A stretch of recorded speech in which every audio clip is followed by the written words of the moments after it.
И ето другата част.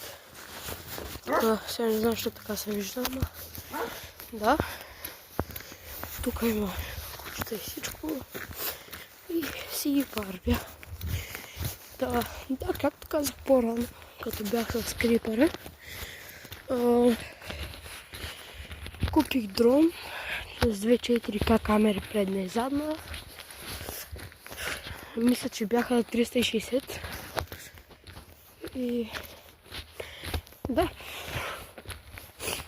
това е, го чака да дойде някъде сряда, четвъртък се пада да дойде. Някъде около коя дата се пада, сега ще проверя.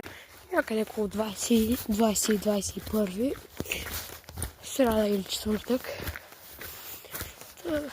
Да, и тогава ще почна да качвам дълги видеа, смисъл няма